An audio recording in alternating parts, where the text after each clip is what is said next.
All sports, all plays. All sports, all plays. All sports, all plays. 365, we making the plays. You talking the game, get you through the days. Great eye in the court, the dime in the lane. Variety topics never the same. All presentation, sports information. In the airways, taking the nation. All sport, all plays, like working your faces. Grace up the field, so tie the laces. All sports, all plays. Network. All sports, all plays. Network. We on top of our game. All sports, all plays. All sports, all plays.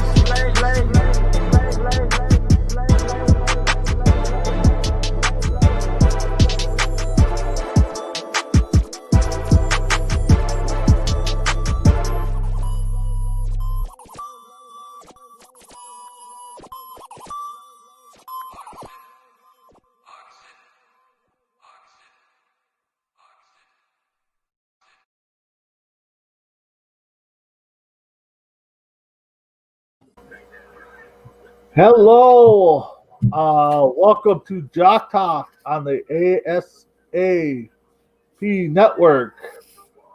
Tonight it's just a two-man crew right now. Just got my man Trey. Trey, how you doing tonight? I'm not gonna lie, I'm a little worn out. Got back from my little family vacation, Ruidoso, New Mexico. Enjoyed some mountain air. Got away from everything COVID related, everything sports related. Long day at work today. But you know what? Christmas is around the corner. We got college football playoffs starting. Basketball is heating up. NBA started tonight. A lot of sports going on. I'm excited. It's nothing but up from here. So I can't wait to talk a little bit about it. Yep, I hear you. Yeah, it's been a busy day for myself. But I'm off work, so I don't, got a couple days off until Thursday. So, but yeah, why don't we get into it? But first, let's talk about some. Take care of some business, pay those bills. First ad we'll talk about is Suzanne Paparazzi. All her stuff is nickel lead free. The phone number is 541-294-5218. Enter the code 160420. Everything's $5. Christmas right around the corner. Might not get it by Christmas, but maybe by the New Year's. So go ahead, check them out. The next one we got is Anchor. Anchor, if you like what we're doing and want to try your own podcast, check out Anchor. It's got all the tools that you need to do your own podcast. Then next, Trey, we got our T-shirts. How can a fellow viewer get those T-shirts for free?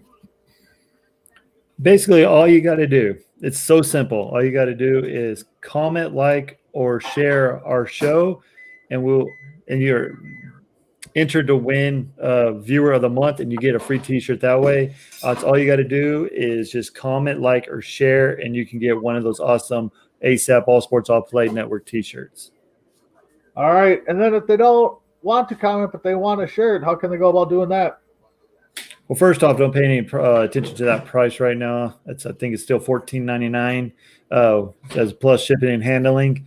But yeah, if you're too shy to comment, if you don't want to comment, feel like you're and you just want a shirt, hit up one of us guys here at the ASAP All Play Network. We'll get you the info. We can send the shirt out for you right away for $14.99.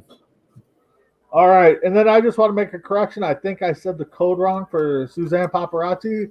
It is 160920. So get all that correct. All right. So let's talk some college football. Big games last week. What do you think about the playoffs? The four teams are set. Trey, what do you think? They make the right calls? They didn't. And a lot of people are saying the total opposite of what I'm fixing to say. They're saying that Texas A&M should have been in over Ohio State.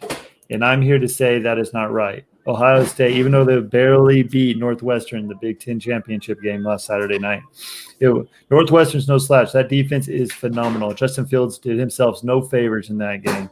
But it's one bad game that that team has had, but they still pulled it off. And all you got to do is win. Where I have a disagreement is with Notre Dame and Clemson game. I said there's only one way that Notre Dame should not be able to play, and that's if they get blown out.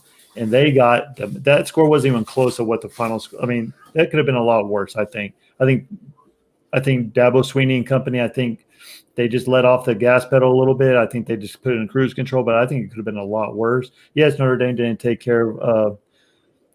They lost a lot of opportunities in the first quarter, especially, but Notre Dame lost, what was it, 34-10, something like 34-10. And how do you still put them in after a blowout loss? You're basically going to see the same thing you saw last year. Alabama is, if Clemson beat them 34-10, you tell me Alabama's not going to beat this team 54-20. I mean, Alabama's scoring over 49 points a game almost with two Heisman Trophy candidates in that lineup. You have a stud in Najee Harris at running back. That defense is starting to cut, even though Florida showed that Alabama didn't really have a defense, but that defense is a lot better than what it really seems right now. But I honestly, I don't understand. Texas A&M got screwed, and they did. And I'm not a Texas A&M fan by any stretch of the imagination.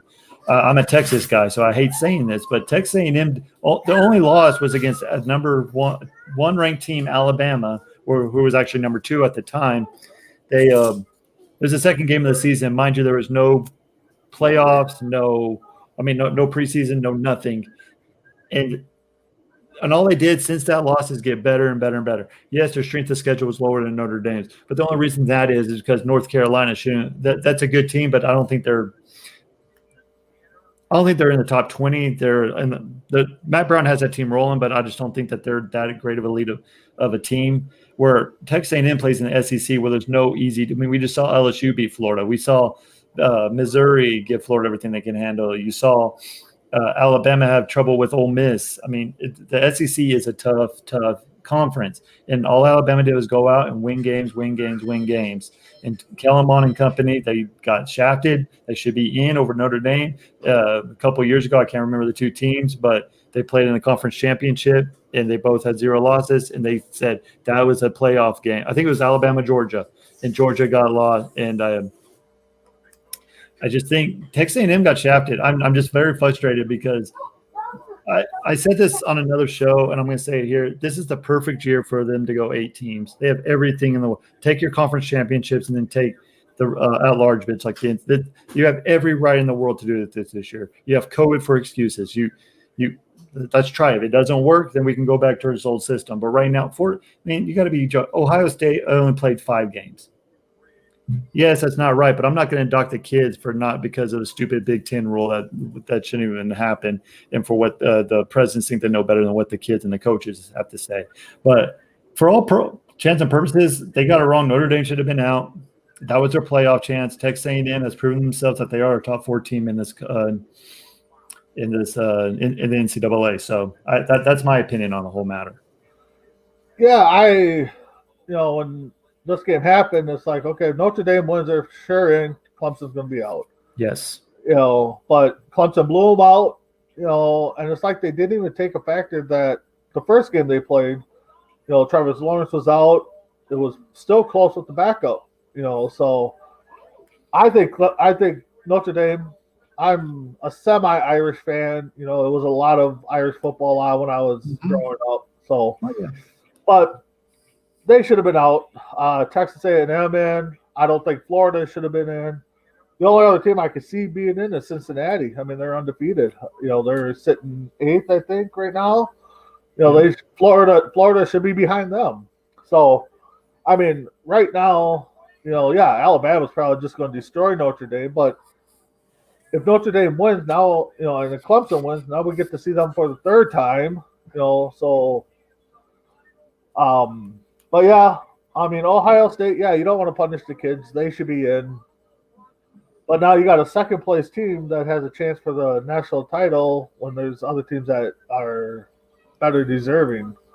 Well, I mean, the same thing happened before the college football was LSU, Alabama. Yep. LSU beat Alabama, and they still rewarded Alabama to go. Where LSU had to play a conference championship, and Alabama got a rest an extra couple of weeks because they didn't have to play that conference championship game, and they rewarded Alabama for that. I think that was ridiculous. And if it was any other team, if it was if Alabama was at number 5, you're telling me you're going to put Alabama out of Notre Dame in? No way. They would have said, no, Notre Dame had their chance. They lost it, and therefore – and yes, you got to take stock. Yes, Notre Dame won that first game against Clemson, but it was without Trevor Lawrence, and 5 of their All-American defensive players were not playing as well for COVID reasons, and they still should have lost that game. They went into double overtime against a banged-up Clemson team with COVID issues. So don't give me these excuses. Notre Dame's a top 10. Yes, they played great. They always do. But they're going to get demolished by Alabama. There's no ifs, ands, or buts about that.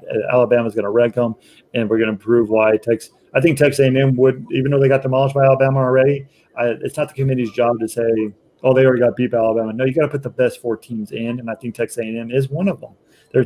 I think Texas A&M will put a bigger fight than what Notre Dame's going to do. I'm sorry. Ian Book and company, the quarterback for Notre Dame, he's having a phenomenal year by every stretch of the imagination. That defense for Notre Dame is pretty – but we saw what Trevor Lawrence and company can do. You're not telling me Mac Jones and Devontae Smith and Najee Harris are going to run roughshod all over the Notre Dame defense? Give me a break. Texas A&M deserve to be in, and don't give me ifs, ands, or buts about it. Yep.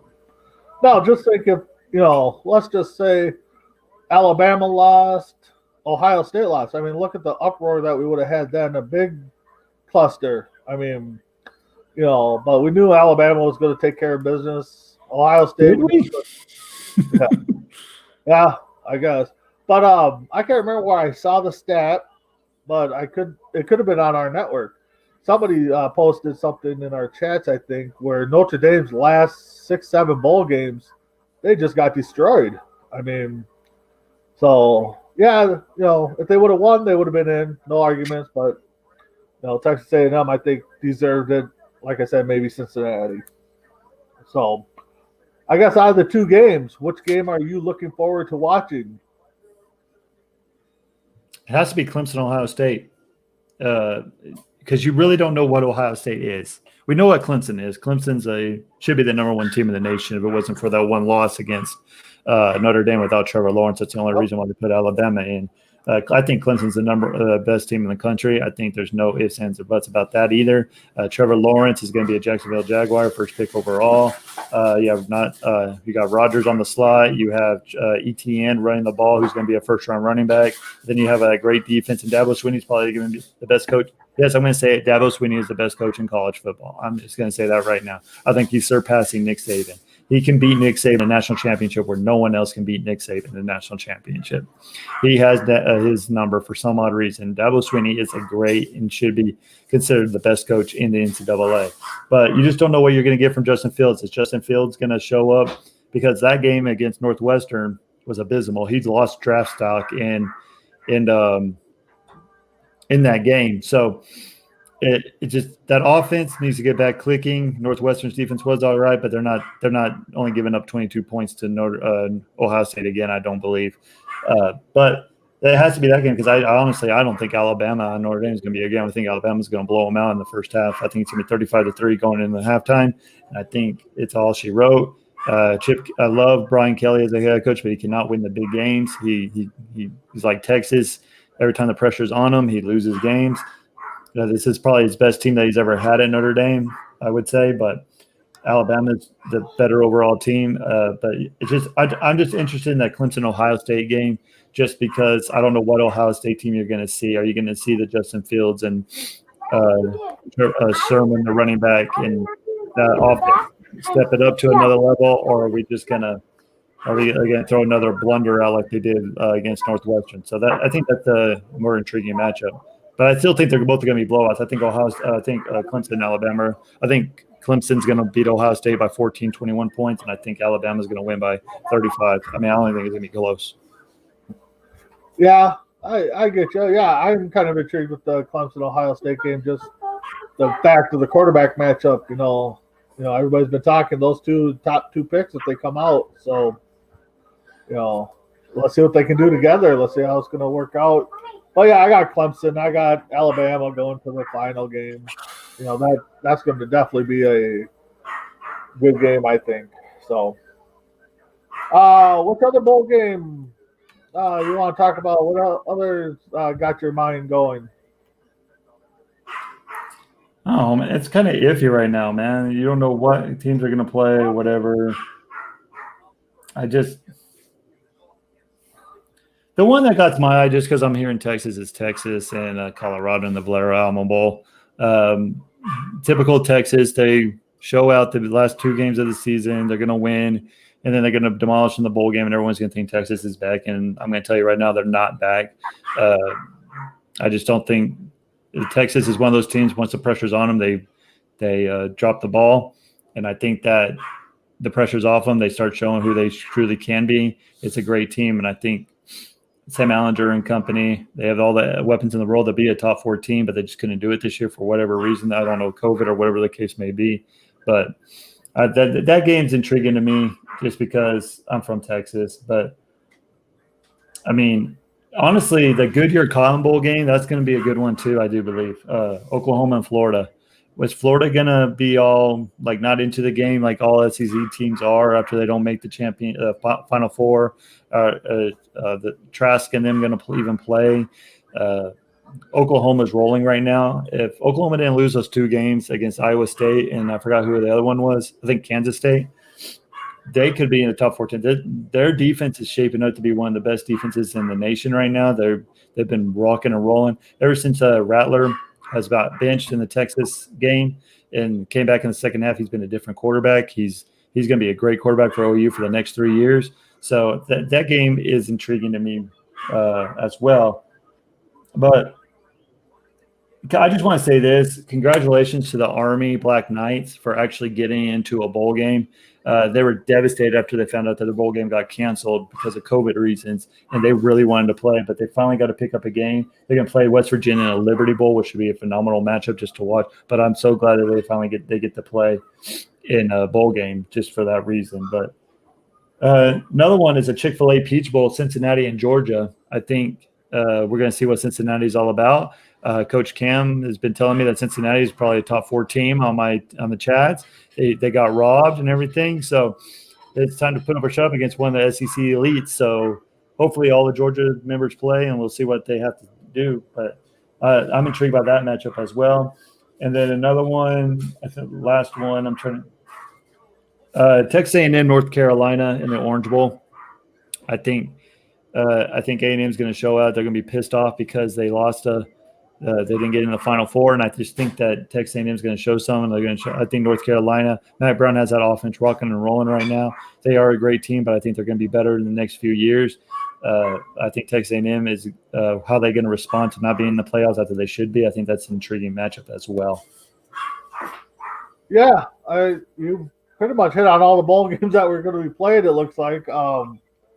Yeah, outside of what you just said, nothing else really stands out. I'm glad Army got a shot at a bowl game. I know, like you said, they wanted to get into one. I know a lot of teams have backed out. My Golden Gophers decided to decline an offer, which, with COVID, I can understand that. But Oregon and I can't remember who they're playing now. Iowa State. Yeah. That should be a decent game. But yeah, Cincinnati, Georgia, I think that one's going to be a good one, like you said. Cincinnati's got, feel a little snub there, not moving up, and so that should be a nice game. And again, Texas A&M, like you said it too. They got, they're going to want to prove that they should have been in the top 4 over Notre Dame. So I will say this. There's a First Responders Bowl. It's going to be Louisiana versus UTSA Roadrunners. And the only reason I'm bringing this game up is I live in the San Antonio area. But if you watch this game, watch for that running back at the UTSA. If he was in a bigger conference, he'd be getting Heisman. That guy is going to be a stud in the NFL. That guy is one of the leading rushers in the NCAA. I forgot his name. I do apologize. But that UTSA is bowl eligible. They're excited down here. They're playing Louisiana, who's no cupcake whatsoever. Louisiana was ranked all year in the top 25. They beat an Iowa State team in the first game of the season. So I think that's going to be an intriguing matchup just for my sake. But I'm just giving you a player to watch for, and that's it. And I will say this. I think Coastal Carolina got screwed out of a good bowl game. They're playing the Cure Bowl against Liberty. Liberty's no slouch. They're a good team. They're in the top 25 for a little bit. But Coastal Carolina has proven they're one of the top 25, 15 teams this year in this country, in the country this year. So I think they got shafted. I think they should have got a better bowl game. I think that they got shafted. But it's all about the Benjamins and who's going to – but no one's going to want to watch Coastal Carolina for whatever reason. I know I would just because I'll always root for the underdog. That's why I watch March Madness. I always go for the 16 seed to beat the 1 seed no matter who it is. Even if it's my Dukies, it's just fun to watch, root for the underdog. But if I was Coastal Carolina, I'd be very upset about playing Liberty in the Cure Bowl. Yeah. But that running back, I think you're talking about McCormick? Yes. Yeah. Yeah, looking at his stats, 1,300 yards, 11 touchdowns, 6.0 average. Yeah, I mean, he's definitely, going to be a good one to watch out for. So, yep, there it is. Nate, Thank you, Nate. Yep, thank you, Nate. We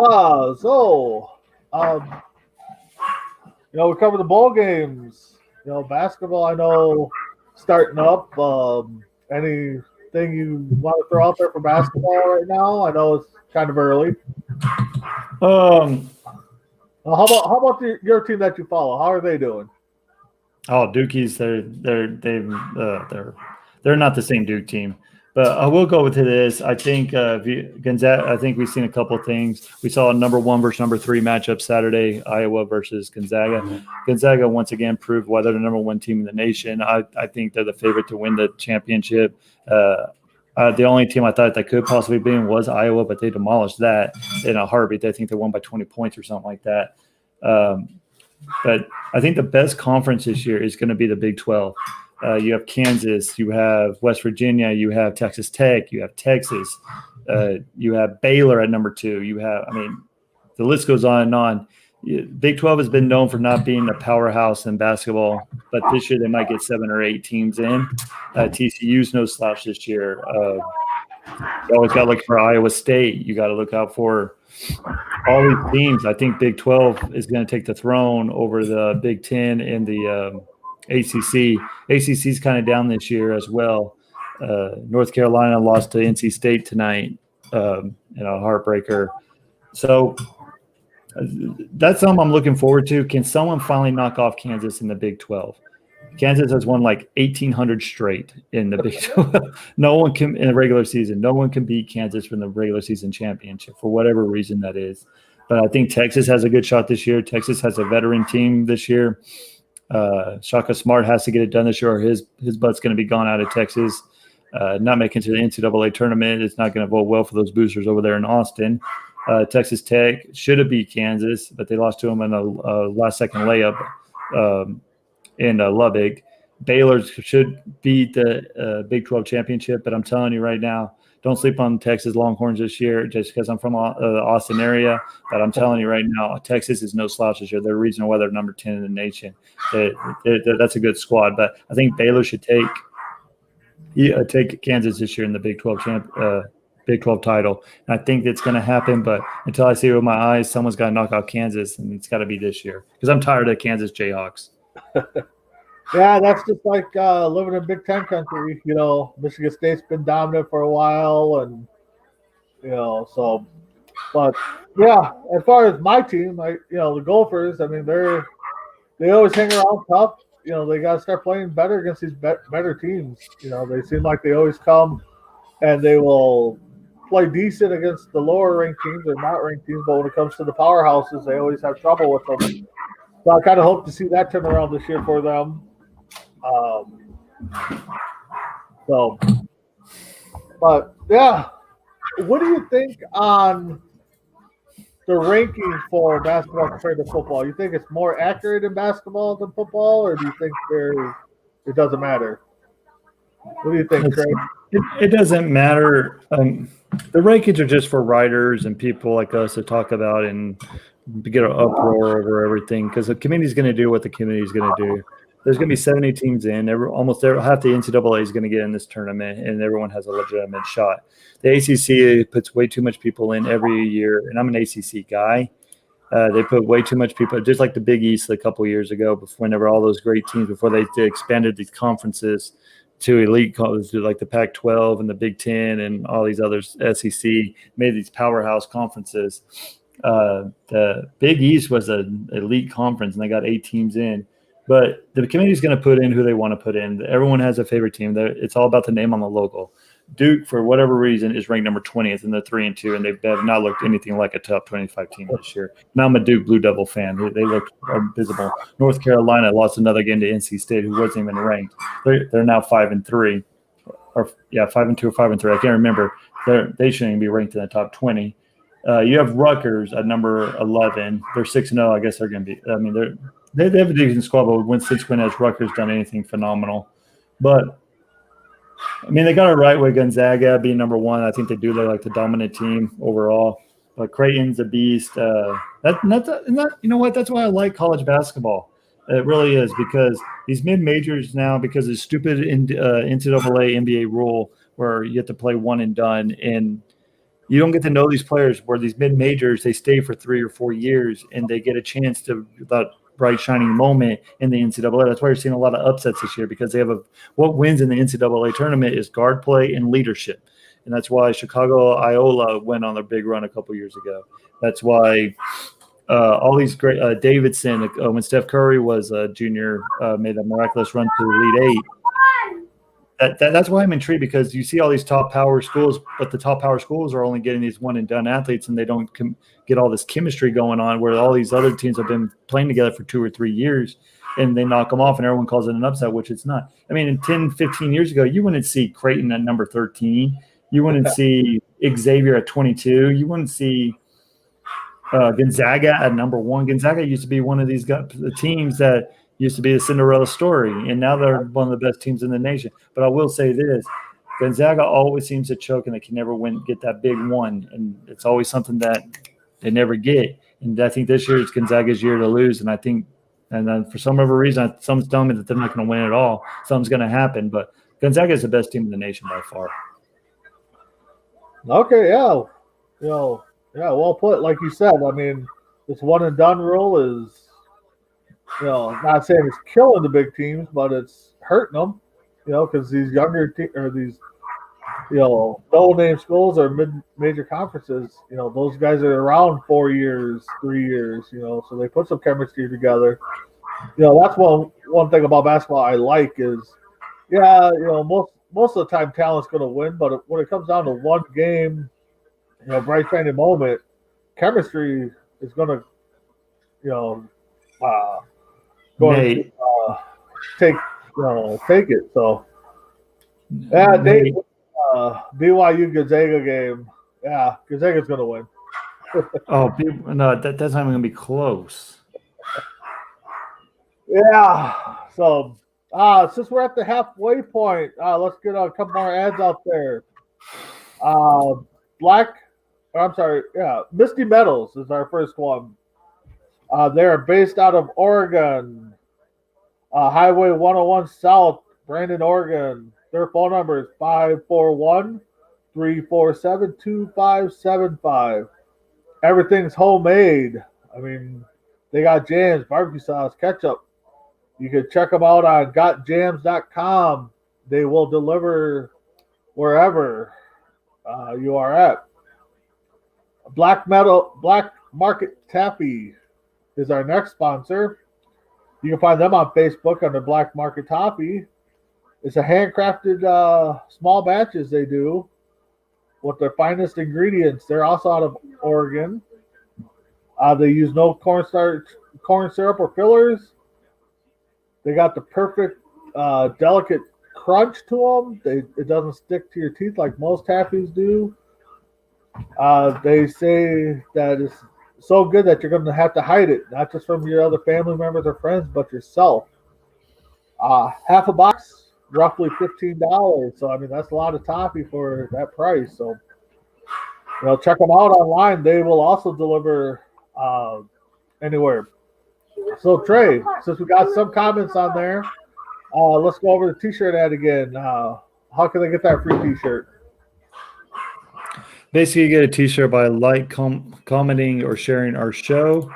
If you do that many, many times, you become viewer of the month. Then we'll give you that awesome All Sports All Play Network T-shirt. Fabulous. And if you're too shy or you don't feel like doing it, or you just want a shirt and don't want to be whatever the case may be, you can contact one of us analysts from the ASAP All Sports Play Network. for $14.99. You can ship it to you, and it'll be at your front door, hopefully in time for the New Year's to wear around for the 2021 season year. All right. So moving on. I guess we go back to college football. You kind of made a comment earlier that Jags got the first pick right now, and most likely will take Trevor Lawrence.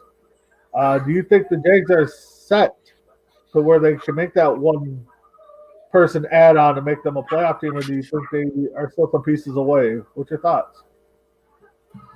The Jags are many. I don't know. Jags, they have a good running back. They have a decent defense. I think they need a couple more. But I think that the Trevor Lawrence is a winner. He's only lost one game in college. He's never lost a high school game. He's a proven winner. He's a leader. You saw that this year with COVID and everything going on. Trevor Lawrence is a once-in-a-lifetime kind of quarterback. He's like a John Elway, an Andrew Luck, a Joe Montana kind of quarterback where you don't pass up on him. And with the Jets losing, I say losing, but they won the game, but they lost in the long run for their fans because they're not going to get that once in a lifetime. So now they're going to be stuck with Sam Darnold at the helm, and I think they just need to get trade aspects and get a better draft and build up their team that way. But Jacksonville, they better not mess up this pick. I'm benching everybody. I'm putting my practice squad players. I don't care what the case may be for these next two games, just so I have a chance at Trevor Lawrence because Jacksonville is not that bad of a team. I think they've given up this year. They're in a lot of close games. That defense it's average. It could be better, but that offense, I mean, they have receivers. They have a running back. They just need a quarterback to help them along the way. And I think they're a couple pieces away from getting into the playoffs. I think they're a lot better position what the Jets are right now. Yeah, I definitely agree with that. When Jets won, it's like, man, you guys, just blew it. I mean, yeah, you won the game, but you lost the future, I guess. I hate that because, yes, as fans, we want the best draft pick. But these players and these coaches, they put so much sweat and tears in these, and you can't fault them. You really can't. And all these people, like, all the Jets are a bad or you're telling me if you're in the same position, you're not going to – because you don't want that 0-16 pictured right next to the Cleveland Browns. You don't want to be that other team that went 0-16 or the Detroit Lions or whoever went 0-16, one of those awful teams that were in the back in the day. 0-16, and I want to say there was another one too, but I can't think of the game. But you don't want to be that team, and you want to win a game. I mean, that's pride. That's everything you want. So I don't fault the Jets for trying to win a game. It's not the play. Half of these players probably want to be on the Jets organization next year. So why do they care what job pick you get? So hush up, fans. If you're in the same boat, you wouldn't just be tanking. And plus, when you start tanking, that's how you get hurt. I mean, just being obvious. Yeah. For me, I'm not saying Trevor Lawrence ain't a can't miss player or Justin Fields. I think that term gets used, thrown around quite a bit. It's kind of like the GOAT. I mean, everybody talks about these can't miss players, and you're right. But if they get into the wrong system, what's going to happen? The Jets are, I think they need to trade that pick away, no matter if they're 1 or 2. I think they need to do a Miami and get as many draft picks and players as they can moving forward. If you're Trevor Lawrence, and I'm assuming he's a very active prayer, I think he was praying that the Jacksonville Jaguars somehow get the number 1 overall pick because that's a better run organization what the Jets have been putting out. Jacksonville is only a couple. I mean, they're competitive. They have pieces where the Jets are just a mess at GM, head coach, whatever the case may be. They just don't know what to do with themselves. They've never. They're a laughable organization. They've had great teams, but they just can never put it all together because they either hire the run. For some reason, they hired Adam Gase, which I don't even see him do that great of a job in Miami. So whatever the case may be, I don't know why. I guess because he's a quarterback whisperer for Sam Darnold, but it's not working out. And I think Sam Darnold's a bust. I don't think he's that good. And I think that Trevor Lawrence would have helped that organization. But at the same time, I think he's happy to go to Jacksonville instead of cold New York. Yeah, there was a lot of talk that wonder what Lawrence was going to do if Jets get that number 1 pick if he was going to pull a Eli Manning and try to talk his way out of there and kind of force a trade. But for me, I mean, if you're a top pick, you want to go and be play against the best. I just think you go to wherever you get drafted. You don't, if it's the Jets, the Jags, or whoever, be proud to go to the next level and, stay there for your rookie contract. And then if they don't fix it, move on.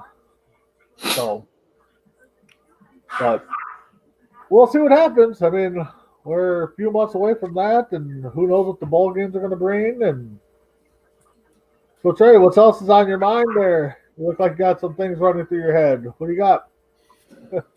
No, it's just the Heisman Trophy this year. You have 2 people from Alabama. You have Mac Jones, and then you have Devontae Smith, and then you have Trevor Lawrence. I'm assuming who's going to be invited to the Big Apple. They're even doing that this year. I don't know, but Trevor Lawrence doesn't have the same statistics as, say, Mac Jones or anything. But if you just watch how Trevor Lawrence played, you saw in that Notre Dame game, he's the difference maker in the team. Yes, he has ETN, he has Rodgers, he has an elite defense behind him and everything like that. But Trevor Lawrence is the best player in the NCAA. And I think even though he only has like 1,700 yards or whatever the case may be, to Mac Jones' 3,400, Trevor Lawrence should win the Heisman. And he's not going to win it, and he's not going to win it throughout his whole career in college, which I think he should, and it's going to be robbery. But COVID took it away from him because he had to miss 2 games because of COVID. Actually, 3 games because Florida State decided not to play that game at the last minute when they're already fixing to suit up and go to the warm-up. So if he plays those 3 games, those numbers we'll be talking about him. So I think that Trevor Lawrence should get Heisman, but I think it's going to be honestly, I think I'm hoping and praying that Smith gets it from the just for something different. I'm tired of these quarterbacks. It's a quarterback trophy winning thing now. You don't ever see anything like that. So I just want a receiver or someone else to win, but probably Mac Jones from Alabama is going to win it, and it's going to be abysmal because we all know Trevor Lawrence is the best quarterback in the NCAA right now, or best player in the NCAA right now. Yeah, I like you said. I mean, just like the MVP in the NFL league, the Heisman is a quarterback award, unless somebody outside of wide receiver, running back just has a monster year. It's a quarterback award. So I'd like to see them, try to find a fair way. Trevor Lawrence did miss some games. I mean, if he played them, 1, we're talking about an undefeated Clemson team. And 2, we're talking about Trevor Lawrence probably locking up the Heisman, with his stats and stuff. So, COVID's played a big part on everything this year, from personal life to sport life. So, we'll see what happens with the bowl games. So, we got some big good ones going on right now, but I would not be shocked if Notre Dame beats Alabama. I know I said it's going to be a blowout, but I would not. We all saw what Florida did to Alabama. Yeah. Florida was 1 play away, 1 turnover away from winning that game. They scored 48 against Alabama. Ole Miss has scored over 40 points against Alabama. This is not the same defense that's won Nick Saban 5 championships at Alabama. Now, you've seen it in a few games where Alabama's defense has come out and looked like game busters and can stop the run and everything. But Notre Dame, this is Notre Dame's time to shine. If Brian Kelly doesn't get it done or make it competitive, I would think of maybe moving forward from Brian Kelly because he hasn't got you to where Notre Dame is supposed to be, and that's championship level. Yes, he got him to the playoffs, but if he gets smoked again like he did last year against the Alabama team or an LSU team, I'm sorry, I just don't see how because this is the best team he's ever had. The defensive-wise, offensive-wise, he has playmakers all over the field. There's no ifs, ands, or buts about it. He should put up a better effort, but I just don't think it's going to happen. I think Alabama's too good. I think Alabama has something to prove. I think that Alabama and Clemson are on a head collision, which I know people are tired of seeing Alabama and Clemson playing, in the championship, it's like the Cleveland Cavaliers and the Golden State Warriors for those four straight years. But you know what? Those are the two best teams. Until you knock them off, I mean, I'm telling you that those are the two best teams right now. LSU had one good year, knocked out Alabama, knocked out Clemson. But Joe Burrow and company was a different beast, man. They got an NFL offensive coordinator come in and teach Joe Burrow, and we saw how good he's doing in Cincinnati. Probably was rookie of the year until he broke his leg, dismantled his knee, basically. So, but if you excuse that 1 year from last year, it's been Clemson, Alabama, and those are the two best teams. I mean, Ohio State's been close, but they just haven't knocked on. After they left Urban Meyer, Urban Meyer was a great coach. He was probably top 2 coach behind Nick Saban. But Dabo Swinney's showing why he's a great recruiter, why he's a great head coach, why everyone wants to come play with him for him. He loves the kids. I'm sure Nick Saban does too. But Dabo Swinney's just a different players kind of coach. Like he likes to have fun. He likes to do, but he's also serious. And the coach, the parents and they trust him. He tells the truth. He doesn't lie. He doesn't do all these antics that other coaches do. So you're seeing how Dabo Swinney is becoming one of the top coaches in the league. He's probably going to be the best coach, in my opinion. Right now, Nick Saban is the best overall coach from years past and all. But the last couple of years, it's been Dabo Swinney. Dabo Swinney overtook Nick Saban as the best coach. I'm not saying all time, but I'm just saying from when they won that first championship with Watson into what he's doing now, I think that he's the best recruiter, and I think he's the best head coach in the game. And Yeah. don't at me.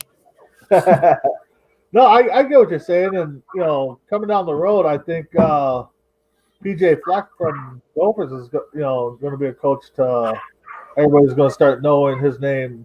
If the Gophers could get that program flying right, I think they took a big hit with COVID this year. He's another coach that you see him up on the sidelines, getting the crowd involved, getting himself involved, getting the team involved. You hear it on local radio that the team loves playing for him. So I can see him get some name recognition down the road, and hopefully he sticks around. But if the big boys start calling, I mean, he's gonna go. Dabo will never go to the NFL. Dabo, he loves kids way too much. He likes teaching. He likes showing, growing these young 18-year-olds into grown men. He likes seeing that progress. He wouldn't be a good NFL head coach. His character and his characteristics aren't nothing of the NFL now. We saw that with Nick Saban. Nick Saban is the same way. Nick Saban was not a very good head coach in the NFL. Yes, he's won a couple. He was decent. Don't get me wrong, but Pete Carroll was another one that I was iffy. Like, he was never a good NFL coach. He had to go back to U.S. and he had to go into the right system in Seattle. And Seattle was a right system for him. They were young, he's vibrant. They were all young college. Russell Wilson was a young rookie quarterback whenever they started thriving. Richard Sherman, the Legion of Boom, all those were just 3 or 4 years removed from college. So they still had that young vibe, that Pete Carroll. And now it's a right system in Seattle where if you went to Dallas or Pittsburgh or New England, you know what I'm saying?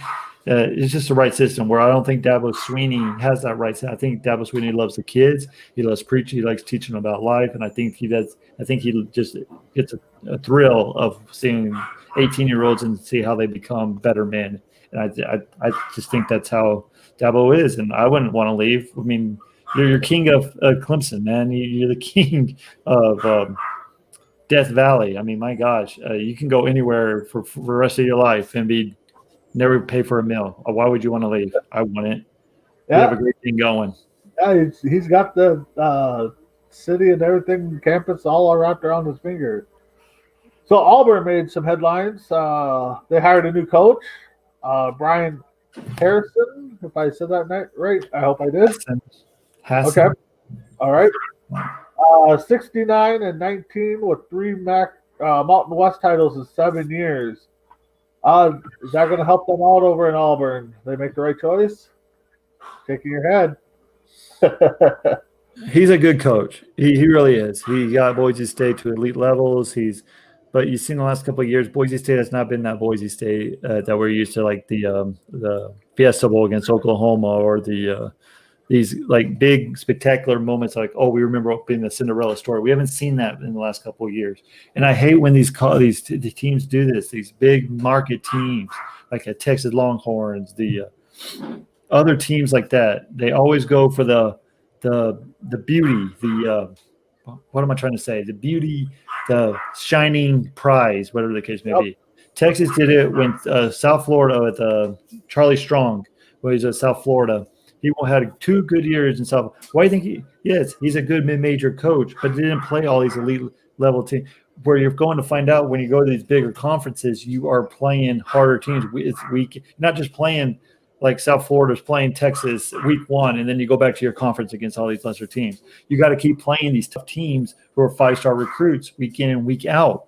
I just wish that, yes, there's probably not a lot of coaching pool out there. He might be a great head coach for Auburn, but most of the time you see these head coach. Tom Herman, another one. I'm just running out text. Tom Herman did great things at Houston, but you're seeing in Texas, he just cannot win that big game and get to Texas to where they need to be in the Big 12 champion, win a Big 12 champion, and contend for national titles. He just can't get there, and you're seeing that everywhere. They hire these mid-major coaches because they have a great year. Who is that USC coach? Who they said they won the national title because they're undefeated, and they beat Auburn or Georgia or whatever the case may be. And he went to Nebraska. What has he done? I'm just telling you, these mid-major schools do not coaches don't do as good as people think when they really become these powerhouse conferences. So I might be wrong. He's a good head coach at Boise, but man, if you're in the big boy, you're in the SEC now. There's no easy days. There's no more easy days. You're playing Alabama. You're playing the LSU's. You're playing Texas A&M. You might get lucky and play a Vanderbilt, but Vanderbilt's up and coming team too. They're no slouch anymore either. You have South Carolina, who's down this year, but they're also a great team. You have Florida, you have Georgia, you have all these NFL elite teams. So good luck to you, but I just don't think it's going to work. If Auburn wants a winner right away, I just don't see it. I mean, I could be wrong. I hope I'm wrong, but I just don't see always these mid-major coaches thrive in Power 5 conferences. Yeah. I mean, you see a lot of flops when they come up, and it's all these big schools, like you said. They go for the bright, shiny name, the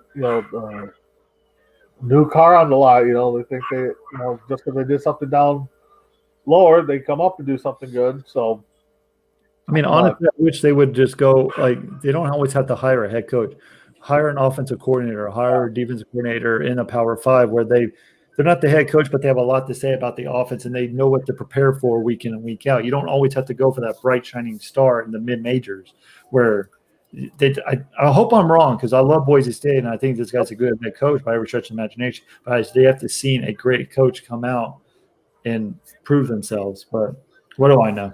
Yeah, lately. Now, the past, it was a different story. The past, Nick, because you've seen the Nick Sabans, everyone comes up from these mid-majors. But if you want a winner right away, you can't hire these mid-major guys and expect change right away. You just can't. It's a different beast for the mid-east mid-major conferences to SEC. I'm just telling you right now. This ain't Gonzaga. This isn't. It's not BYU every week. It's not. Now BYU's a good team, but they're no SEC top level team. Yep, you're definitely going to the big boys. So.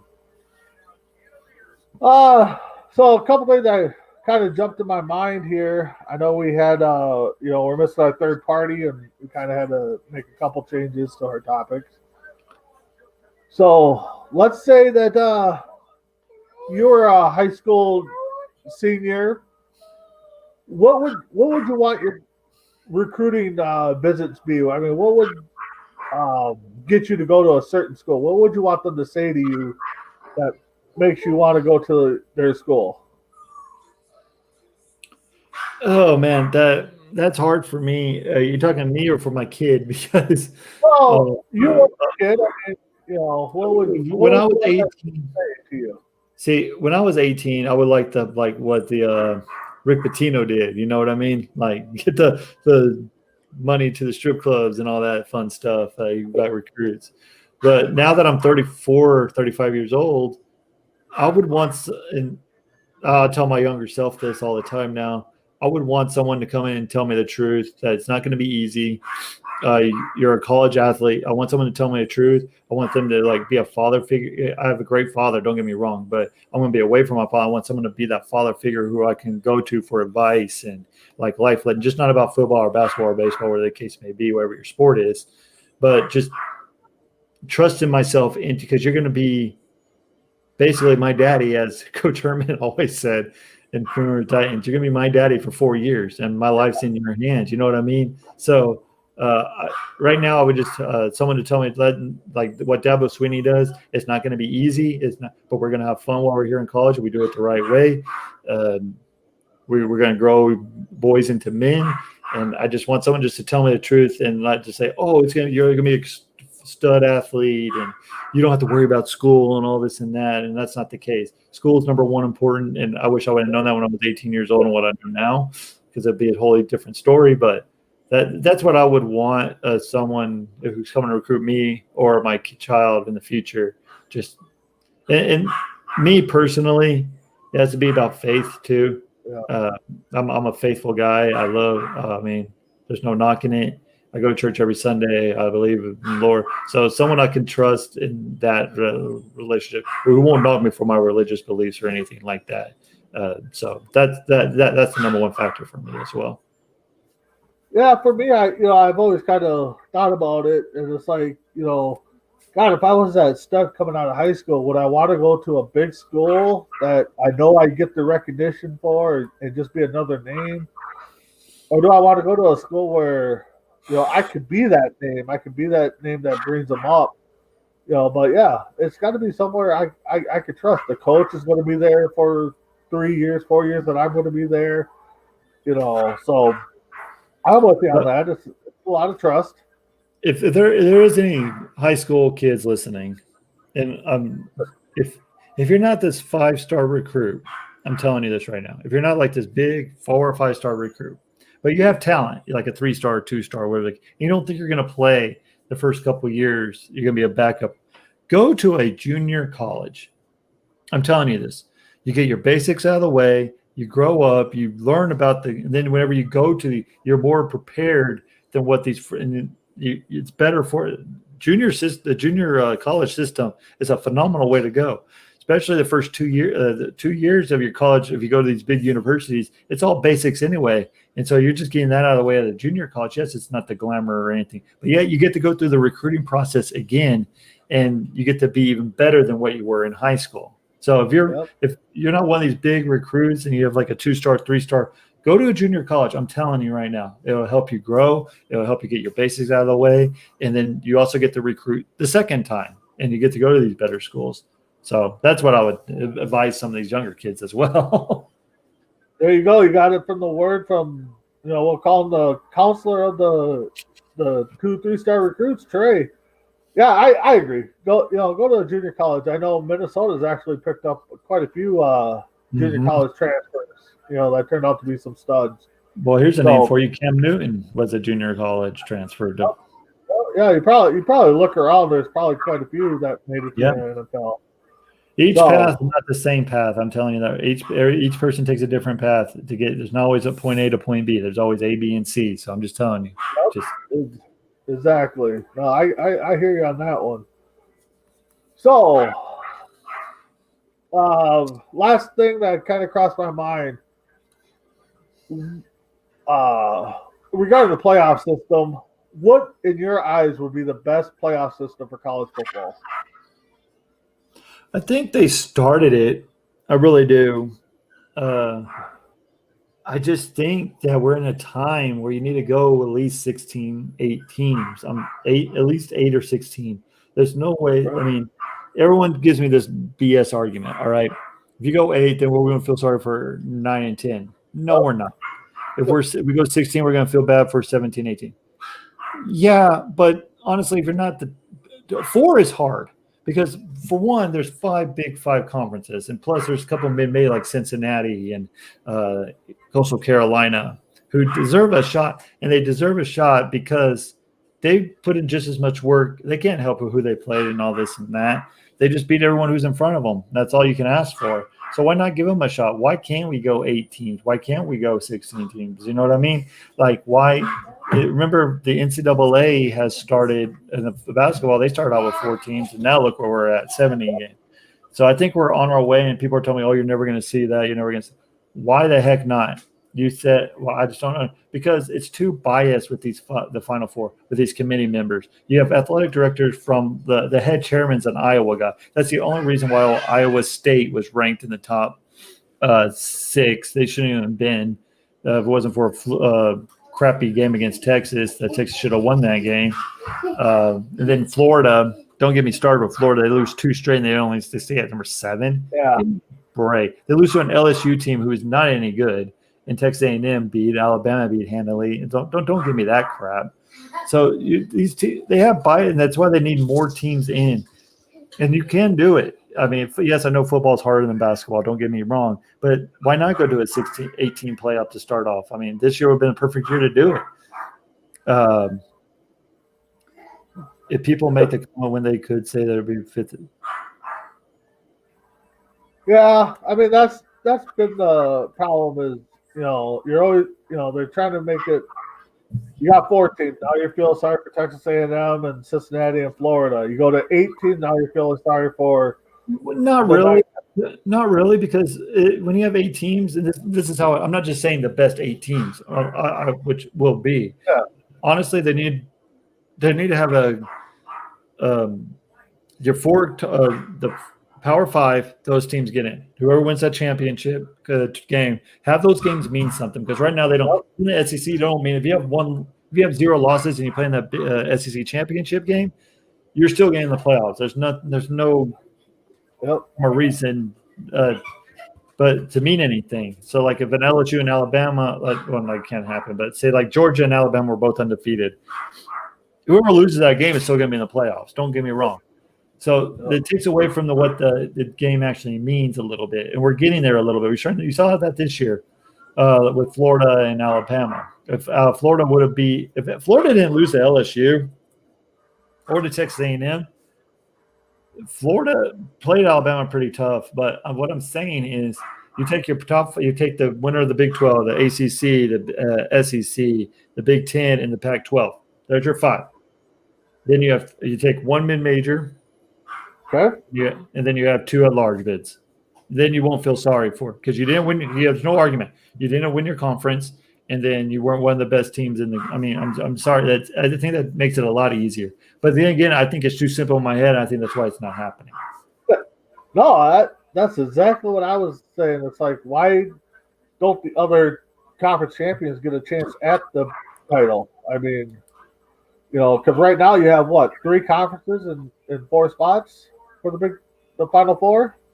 Well, you have 2 SEC, 2 ACC, a Big 10, a Big 10, and a SEC. Yeah, but honestly, Notre Dame's not ACC. They're they got that. They just went 1 year. Yeah, so I think your layout is perfect. I mean, 5 national or 5 champions and 3 at-large bids, and let's go. And then we shouldn't feel sorry for anybody, like you said. No, because then you play your conference games for a reason. And that way the the championship is yes, okay. So yeah, Alabama and Florida say they were undefeated, and Oklahoma was a 2-loss team. I'm sorry. It's just, look at the NFC East this year in the playoff. The winner of that one's probably gonna be 7-9 or whatever. The best record is gonna be 7-9 in the NFC East. But yet Minnesota is 6-8, probably gonna finish 8-8, or a Cardinal team who's only gonna lose 7 games, or one of the AFC teams are only going to lose 5 games and not get in the play. That's not fair. But guess what? They didn't win their division. It doesn't matter what your division or conference is. That's where you go. That's why you play, and that's who you played this year. So who cares? I don't care. Stop your whining. Win your conference. I don't care what the records are. That's what you thrive for. You thrive to win the conference, win the title. You don't thrive to finish second best and then go after the title. I mean, so.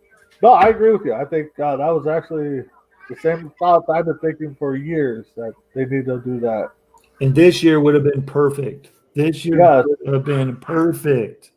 Yes, but you know what? Too easy. It was too easy to say. Like, it was too easy of an idea. We couldn't do it. The NCAA has their mindset, or the presidents think they know better than what we as fans want to know, because they're afraid. They're afraid of change. They really are. They're afraid of change. They're afraid to lose this money. Which I can argue, you're going to make more money in these playoff games than any of these, because you can. Bowl games used to mean something. When the writers they used to mean something. The bowl games don't mean jack crap anymore. You have players. If you don't make it to the playoffs, you're not playing for the next. These players who are seniors, they're not playing in these bowl games. You're not. Yes, they're going to come watch whatever, but you're losing viewership. I'm telling you that right now. You're losing a lot of viewership from these bowl games. So you're telling you can still keep the bowl games in these playoff formats. You just do what you've been doing, but just add more teams and just add those bowl games. That's a stupid concept. They're like, oh, we can't because we're going to lose money from. No, you're not. You're going to get more revenue.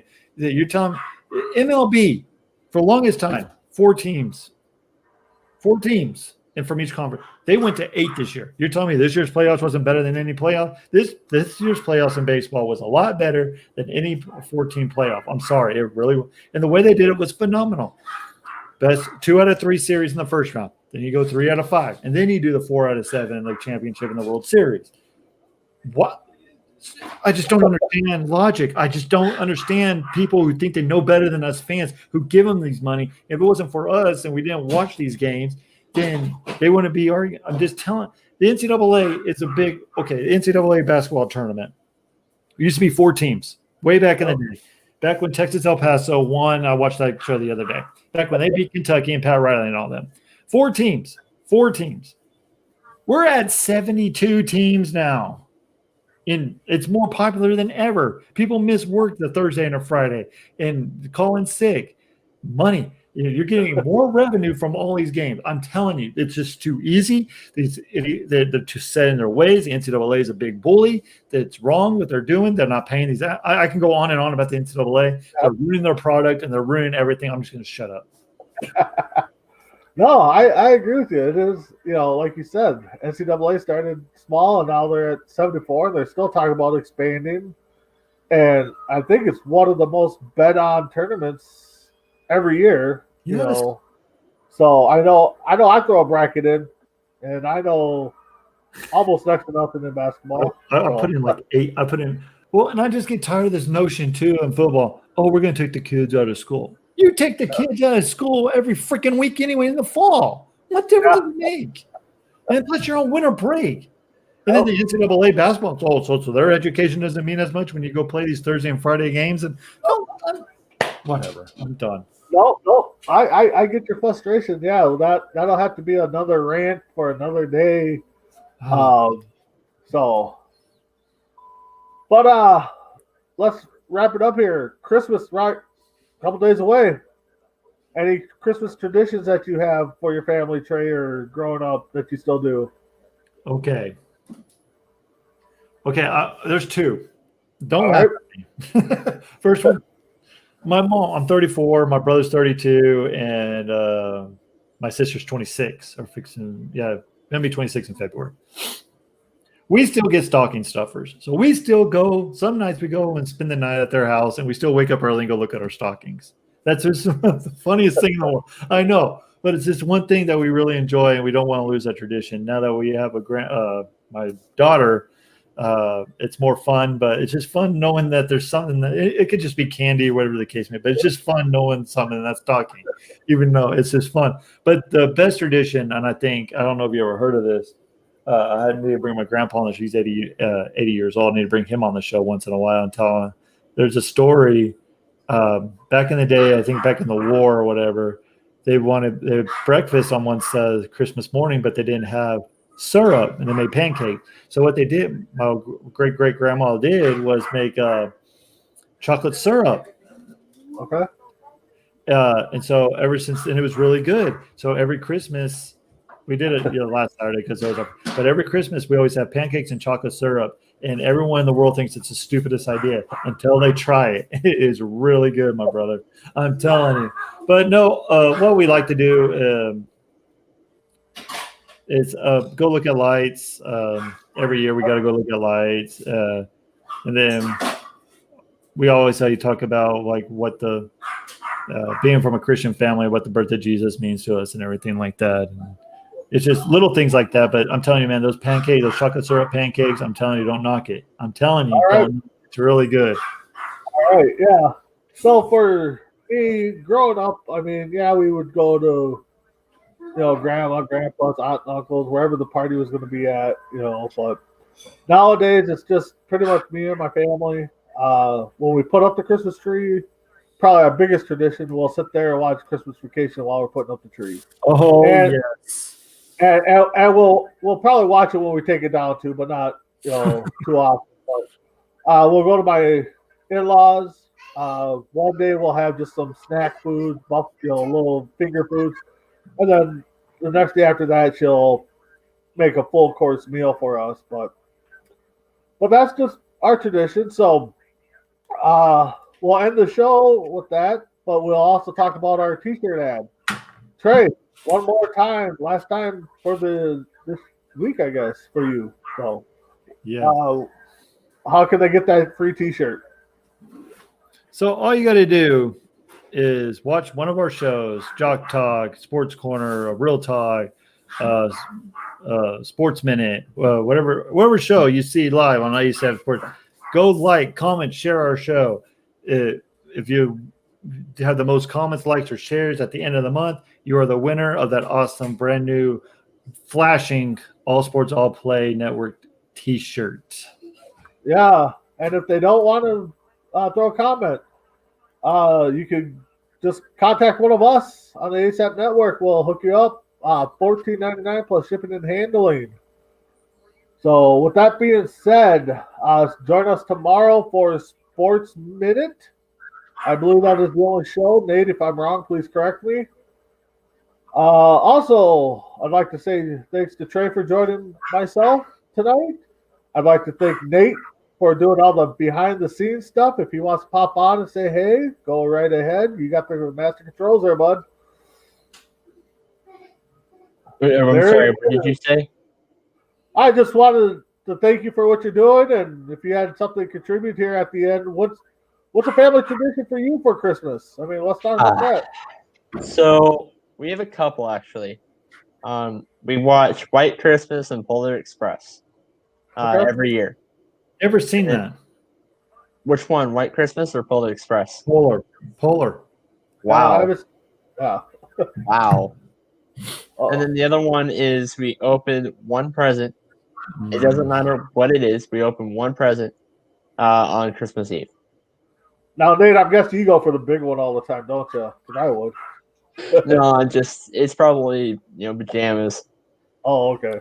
That does suck as a kid, like an adult now. All you get are clothes, where you don't get like the.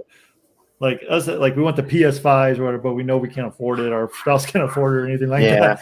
But just give me socks or give me give me a tie. And you're kind of still young, but man, like this year, me and my wife aren't going to get each other anything, I don't think. And I mean, honestly, I'm looking more forward to my daughter open up all of her presents. I mean, it's just weird how it changes from when you're a kid to what you are right now. It's just weird.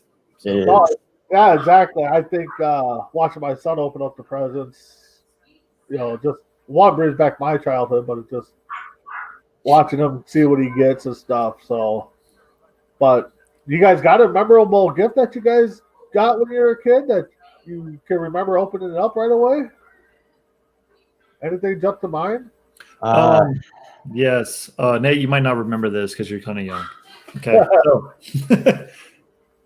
my dad, when I was a 6-year-old, 6 years old, he was going to school in seminary to become a pastor, and he had to go there full time, working only 20 hours a week for $5.25 an hour. That was minimum wage back then, $5.25 an hour, and only working 20 hours a week, and we couldn't afford much. But back in the day, what was the gaming system everybody wanted that came out? Super Nintendo. Yeah. And with me and my brother, we got one present. We opened it, and that was the greatest gift. I had probably one of the best Christmases ever. It's just amazing how my parents, like all the things that they went through, like how they manage like eating gumbo and slide, like cooking some on Sunday night and making it last in different meals throughout the rest of the week. It's just more memorable things in my life and what my parents, I don't know how they did, because I sure as heck can't do it today. But that's the Super Nintendo, or Nintendo, I can't remember. Super Nintendo, that was my best gift I've ever received in my life. There you go. All right, Nate, how about you, bud? I know you're a little older, or younger, I mean. Yeah, both of these were gifts or music related. So some of you guys know I think I've said it on the show before. I play clarinet, but there's another instrument. I got a guitar once for as a Christmas gift, and then that same year I also got a radio setup. Okay. So those two are probably my most memorable gifts. Yeah, so for me, growing up, I think I got two actually. So, but growing up, I actually got my first full set of baseball cards. That was like the one thing I wanted. I was just like, unbelievable. I got a whole set of baseball cards. You know, I don't remember that. What's that? I said I'll remember those. Yes. Yep, got the full box. But more recently, I would say probably the last 20 years, I actually finally got my Kirby Puckett jersey. My idol. Finally got one. So that was big Christmas present for me. No. So. Okay. I know we're going way off topic from sports, but I'm just telling you. Last 20 years, a couple years ago, 2 years ago, my mom bought me a mixer from starting my podcast. So without her, I wouldn't be doing what I'm doing today. So she saw my dream, what I wanted to do, and she made me jumpstart what I wanted to do. So thank you, Mom. And then this year, last Saturday, we do a Secret Santa, and my brother got me. And he got me a what is it called? Yeah, a picture of Derek Jeter's 3,000th hit with statistics and everything on it, and it's coming in later this week. And I was like, oh my god, because my parents are like, I bet you can't remember all of his stats. I'm like, he went 5 for 5. His 3,000 hit was a home run.